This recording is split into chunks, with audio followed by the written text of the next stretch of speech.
సమయంలో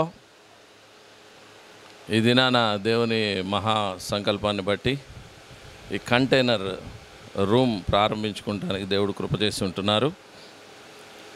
ఈ container room విశ్వాసపు విత్తనంగా తీసుకోవడం జరిగింది. ఎందుకు విశ్వాసపు విత్తనంగా తీసుకొనబడింది అనే మాటను క్లుప్తంగా తెలియజేస్తాను. నేను సేవా ప్రారంభంలో నాకు ఒక టేప్ రికార్డర్ కావాలని ఆశపడి ఆ సేవా ప్రారంభ దినాల్లో టేప్ రికార్డర్ కొనుక్కోలేనటువంటి స్థితిలో నేను ఉండి కేవలం క్యాసెట్ మాత్రం కొనుక్కొని దాంట్లో పాటల్ని, నాకు ఇష్టమైన పాటల్ని నింపుకొని దగ్గర పెట్టుకుందాము, అది ఎప్పటికైనా దేవుడు నాకు టేప్ రికార్డర్ ఇచ్చినప్పుడు దాంట్లో ఉంచుకొని ఆ పాటలు రికార్డు చేసుకున్నటువంటి పాటలన్నీ నేను వినాలి అన్న ఉద్దేశంతో ఆ క్యాసెట్ కొని దగ్గర పెట్టుకున్నా.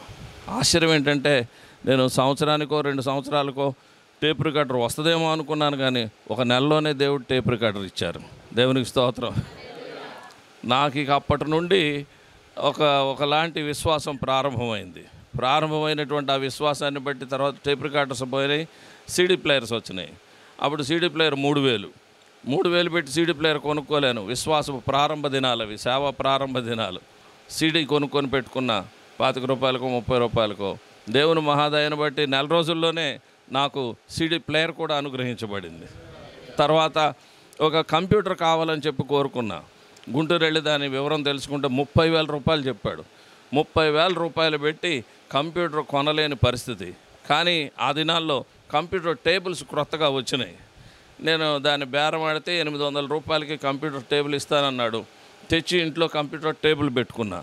ఆశ్చర్యం ఏంటంటే దేవుడు ఆ టేబుల్ మీద నెల రోజుల్లోనే కంప్యూటర్ కూడా ఇచ్చారు.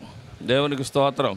ఈ విధంగా దేవుడు ప్రతి వస్తువు విషయంలో మరి ఆశ్చర్యకరంగా ఆయన కార్యాలు జరిగిస్తూ ఉన్నారు. విశ్వాసము క్రియలతో కూడిందై ఉండాలని యాకోబు భక్తుడు చెప్తా ఉన్నాడు. కాబట్టి నాకు విశ్వాసం ఉన్నది. దానికి ఒక చిన్న విత్తనంగా ఒక పనిని ప్రారంభిస్తూ ఆ వస్తువులను కొనిపెట్టుకుంటున్నప్పుడు దానికి సంబంధించిన పెద్దవి ఇస్తూ ఉన్నారు.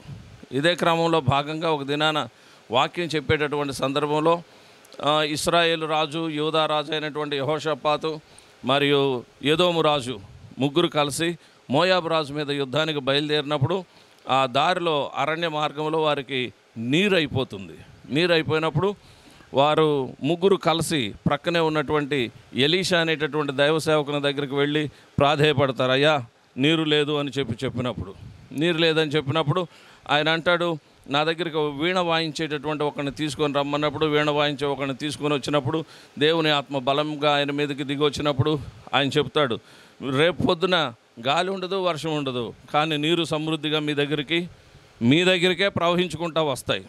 అయితే ఆ నీటిని మీరు నిల్వ చేసుకోవటం కోసం ఈ అరణ్యంలో కావలసిన గోతులు తవ్వండి అని చెప్పాడు. కాబట్టి నీటిని నిల్వ చేసుకోవాలి అని అంటే గోతులు తవ్వుకోవాలి. అట్లాగే దాని ద్వారా నా విశ్వాసం ఇంకా బలపడింది. అదే రోజు నేను ప్రకటన చేశాను సంఘంలో, మీలో ఎవరికైనా బిడ్డలు లేకపోతే విశ్వాసంతో ముందుగానే జుబ్బాలు కొని పెట్టుకోండి అని చెప్పాను. నమ్మినటువంటి వాళ్ళు జుబ్బాలు కొనిపెట్టుకున్నారు. దేవుడు ఆ నెలలోనే వారికి గర్భఫలాన్ని దయచేశారు. ఆ తర్వాత మందిరం లేని స్థితిలో అనేక ప్రాంతాలకు అటు ఇటు తిరుగుతూ ఉన్నప్పుడు స్థలం ఏదైనా లీజుకు తీసుకొని 2 సెంట్ల స్థలంలో రేకుల షెడ్ వేసుకుందామని చెప్పి ప్రయత్నం ప్రారంభించి అనేక ప్రాంతాలకు తిరిగి నేల అద్దె కోసం అని చెప్పి తిరిగినప్పుడు ఎక్కడ స్థలం దొరకలేదు. అందరూ అమ్ముతాం కానీ లీజుకి అయితే ఇవ్వమని చెప్పన్నారు. 2 సెంట్ల దగ్గర నుండి 9 సెంట్ల దాకా అన్నీ వెతికాను. ఆశ్చర్యం ఏంటంటే నేను ఆ విధంగా వెతికి ఉంచాను, కానీ దేవుని మహా సంకల్పాన్ని బట్టి 9 సెంట్లు నేను వెతికినటువంటి వాటన్నిటిలో ఎక్కువైనటువంటి స్థలం అదే. 9 సెంట్ల స్థలంలో అద్భుతమైనటువంటి మందిరాన్ని దేవుడు షాలోం పరిచర్లకు ఇచ్చాడు. దేవునికి స్తోత్రం.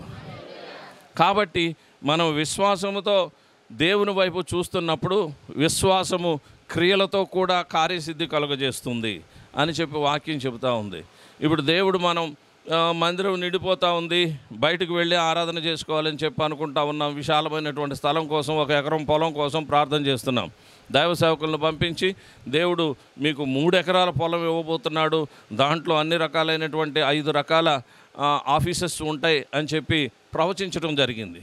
కాబట్టి ఆ దినం నుండి ఎకరం మానేసేసి 3 ఎకరాల స్థలం కావాలని చెప్పి ప్రార్థన చేయడం జరుగుతూ ఉంది. అయితే విశేషం ఏంటంటే ఇప్పుడు అక్కడ 3 ఎకరాల పొలం ఇప్పటికిప్పుడు కావాలి అని అంటే విశ్వాసంతో ముందుగా ఏం చేయాలి? ఆ ఎకరం పొలం 3 ఎకరాల పొలం దేవుడు ఇవ్వగానే దాంట్లో ఒక రూమ్ ఏర్పాటు చేయాలి. ఆ రూమ్లో వాచ్మన్ పగలు సాయంత్రం చూచేటటువంటి పరిచారకులు ఉండాలి, ప్రార్థన చేసేవాళ్ళు ఉండాలి. అదొక ఆఫీస్ రూమ్ లాగా, ప్రేయర్ రూమ్ లాగా నిత్యం ప్రార్థన చేసేవాళ్ళు అక్కడ ప్రార్థన చేస్తూ ఉండాలి. వీటన్నిటికీ తగినటువంటి ఒక రూమ్ ఉంటే బాగుంటుంది అనేటటువంటి ఆలోచన మనసులోకి వచ్చింది. కానీ స్థలం లేకుండా రూమ్ ఎక్కడ కడదాం? కాబట్టి కట్టడానికి వీలు లేనటువంటి పరిస్థితుల్లో ఈ కంటైనర్ హౌసుల గురించి నేను చూసినప్పుడు వెంటనే ఇట్లాంటి కంటైనర్ రూమ్ ఒకటి మనం తెచ్చిపెట్టుకుంటే దేవుడు పొలం కూడా ఇస్తాడనేటటువంటిది నా విశ్వాసం. దేవునికి స్తోత్రం. అందుకని గుంటూరు వెళ్ళి దీన్ని ఎంక్వైరీ చేయడం జరిగింది. 2.5 లక్షల రూపాయలు అని చెప్పారు. చెప్పిన వెంటనే వాళ్ళకి అడ్వాన్స్ ఇచ్చేసేసి ₹1,00,000 అడ్వాన్స్ ఇచ్చి మాకు వారం రోజుల్లో రూమ్ కావాలని చెప్పాము. వాళ్ళు 10 రోజుల్లో రూమ్ తయారు చేసి ఇచ్చారు. ఇది విశ్వాసపు విత్తనం. ఇది 3 ఎకరాల పొలంలో పెట్టబడుతుంది. కాబట్టి 3 ఎకరాలు దేవుడు ఇవ్వబోతున్నటువంటి దానికి ముందుగా ఇది విశ్వాసపు విత్తనంగా ఈ container cabin room, multipurpose room దేవుని నామ మహిమార్థమై ఇది ప్రతిష్ఠించబడింది. ఇందును బట్టి దేవునికే స్తోత్రం కలుగునుగాక. అతి శీఘ్రంగా మనం 3 ఎకరాల పొలం చూడబోతున్నాం. ఆ ఎకరాల పొలంలో మందిరం చూడబోతున్నాం. దాంట్లో బైబిల్ కాలేజ్ చూడబోతున్నాం. దాంట్లో అనాథ పిల్లలకి ఆశ్రమం చూడబోతున్నాం. ఇంకా ఏమేమి కావాలో అవన్నీ వాటిల్లో మనం చూడబోతున్నాం. దేవుడు వాటన్నిటిని మనకు దయచేయబోతున్నాడు. వాటన్నిటిని దయచేస్తానని వాగ్దానం చేసినటువంటి దేవుని నామానికే మహిమ కలుగునుగాక. ఆమేన్, ఆమేన్, ఆమేన్.